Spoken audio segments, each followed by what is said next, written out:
Hi 5J, I'm here to tell you how to improve your work. So we were looking at the poem by A.B. Paterson, Fur and Feathers, and your job was to convert it to a narrative. Now, what most of you have done have just used the information that's in the poem and put it directly into the narrative structure.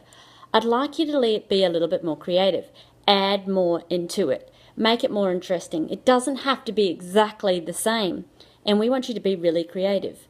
Now, you had a checklist to make sure you followed everything and everything was in there, but as I'm reading through, I'm seeing lots of things missing. So I'm just going to list some things. So if you listen carefully and take notes, you might be able to go through your work and try and get a better grade than what is possible at the moment. Because at the moment, a lot of you are probably sitting on C's or B's, but there's a lot of people who probably could push up from a B to an A.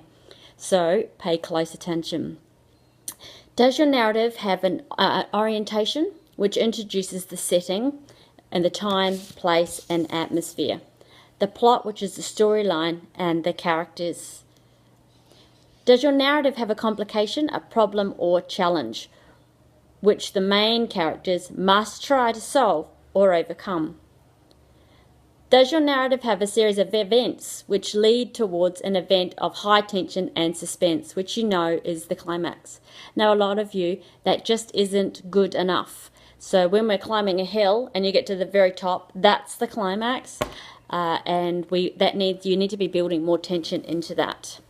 Does your narrative end with a resolution which solves a problem or challenge? And that's another problem for some of you, in the fact that because the climax isn't big enough, the resolution is certainly not great.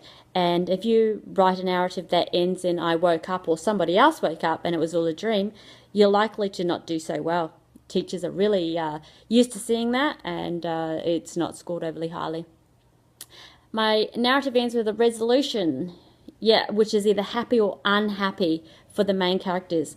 Now, either is fine. Obviously, everyone likes the happy ending, but it's not always that way. It doesn't have to be predictable. When you're looking at your language features and your figure of language, remember that you need to have 4 lots of figure of languages. Now, I've read a few hyperboles in people's work, and they were really, really good, but I'm not seeing enough. I'm not seeing enough alliteration. I'm not seeing enough metaphors and similes coming through. Onomatopoeia. There was some nice use of onomatopoeia, but not enough people using it. Remember that you need to get 4 to get classified as an A for that particular area. So think carefully, guys. It's not difficult. I really like the way you're using your adjectives, more emotive words and more phrases coming through, more connecting words. Most of you are using your direct speech really well. Some of you are using commas instead of full stops too much, which means your sentences are just far too long. So what I need you to do is go through it, have a think about what I've said, and can you improve your work a whole grade? The challenge is on.